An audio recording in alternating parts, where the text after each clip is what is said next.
Pondasi Kuat.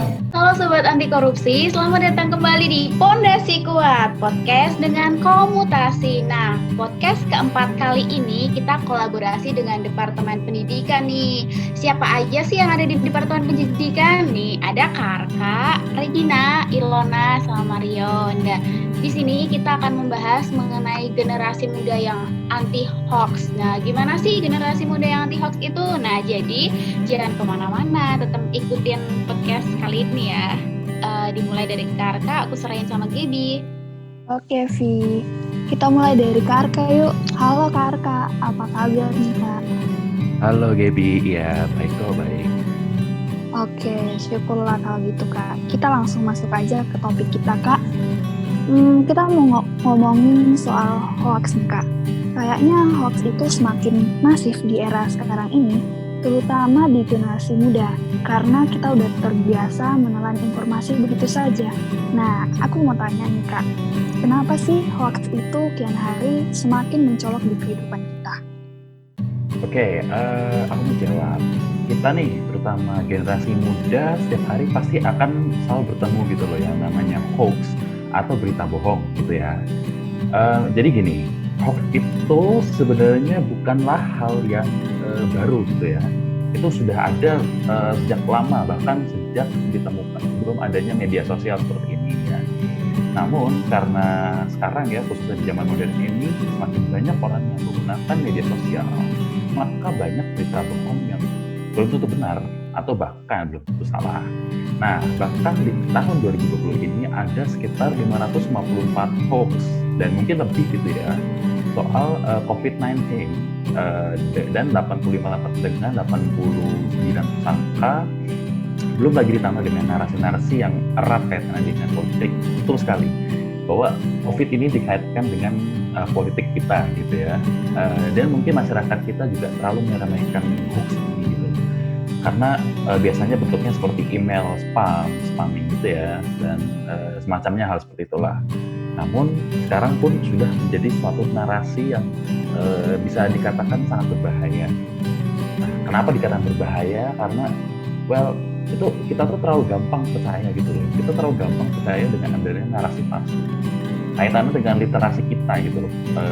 Cara kita menerima informasi gitu ya. Dan tujuannya pun untuk mencelakakan target gitu. Oke Kak. Wah, ternyata udah dari dulu ya Kak, hoax itu ada di tengah masyarakat. Sayang banget nih, hoax ini masih ada sampai sekarang. Nah, sekarang aku mau pindah ke Ilona. Halo Ilona. Halo. Nah, aku mau tanya nih, sebenarnya hoax itu apa sih? Soalnya aku sering banget nih dengar kata hati-hati dengan hoax atau berita bohong. Itu maksudnya gimana sih Ilona? Oke, sebelumnya aku setuju banget nih sama apa yang dikatain sama Karka. Emang patut disayangkan sih Gap kalau hoax itu masih ada sampai sekarang. Inilah juga yang bisa merugikan kita nantinya. Kalau tentang hoax yang sering kita temui di berbagai media sosial itu artinya berita palsu yang mengandung informasi yang sengaja menyesatkan orang dan memiliki agenda politik tertentu. Hoax itu juga bukan sekedar misleading alias menyesatkan, tapi juga sebagai informasi fake news yang tidak memiliki landasan faktual, namun disajikan sebagai serangkaian fakta. Nah, hoax itu yang ada di kehidupan kita sehari-hari itu tuh bisa jadi faktornya karena kurang kesadaran dari masyarakat itu sendiri. Bahkan lebih bahayanya nih Gap, kalau kita tuh bisa jadi terkadang sebagai pelaku penyebar hoax jika kita tidak hati-hati dalam menerima informasi. Waduh, ngeri banget ternyata ya bisa jadi nyebar hoax gitu. Padahal ya benda yang dia bilang Karka, ya kita sering share-share gitu. Ada WA langsung main share aja. Ternyata bisa jadi penyebar hoax tuh. Wah, ngeri deh, serem juga. Bisa cerita horor kayaknya. Ya udah, daripada ini teman, aku pindah ke Kak Regina ya. Halo Kak Regina, gimana kabarnya? Halo, Niko baik. Wah, luar biasa. Kak Regina, aku mau nanya nih soal hoax. Mungkin Kak Regina mungkin juga tahu ya ada berita soal Ratna Sarumpait yang katanya lebam digebukin di bandara, tapi nggak taunya dia lebam karena operasi kosmetik gitu ya. Nah, berita kayak gitu tuh masuk hoax gak sih? Atau dia masuk berita lain gitu?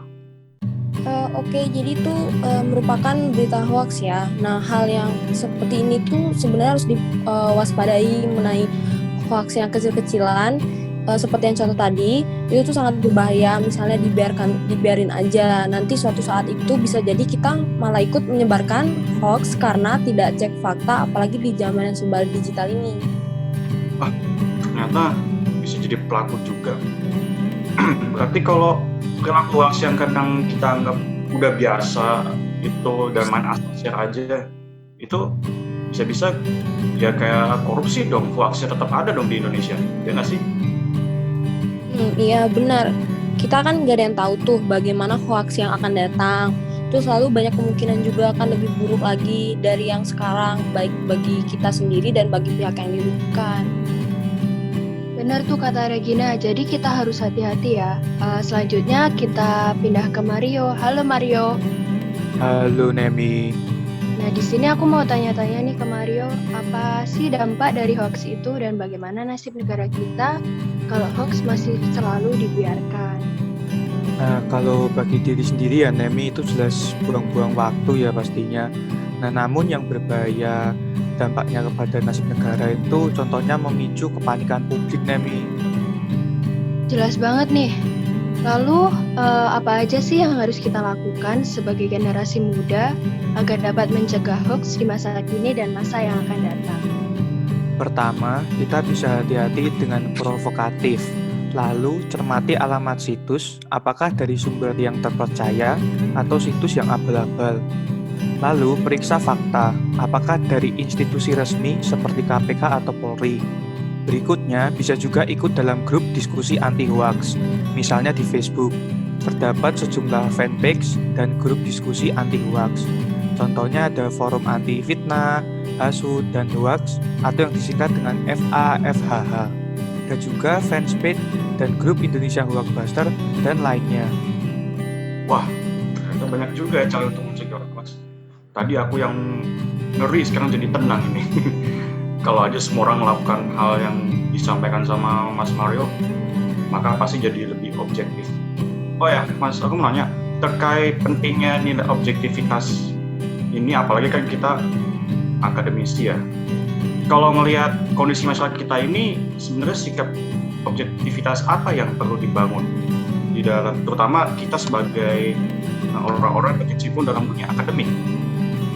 Nah Niko, ini juga menjadi hal yang terpenting banget nih bagi kaum-kaum penerus bangsa seperti kita ini, generasi muda. Jadi menerapkan objektivitas dalam bidang akademik itu sebenarnya nggak perlu jauh-jauh. Dari yang paling deket aja, misalkan dulu kayak kita jangan mudah percaya dengan isu-isu yang berkembang. Nah kita sebagai akademik bisa berdiskusi bersama dengan teman-teman atau bertanya kepada dosen-dosen kita nih yang kita percayai mengenai berita yang beredar tentang kebenaran berita tersebut. Oke Sobat Anti Korupsi, jadi demikianlah perbincangan kita dengan teman-teman Departemen Pendidikan. Terima kasih atas penjelasannya teman-teman pendidikan.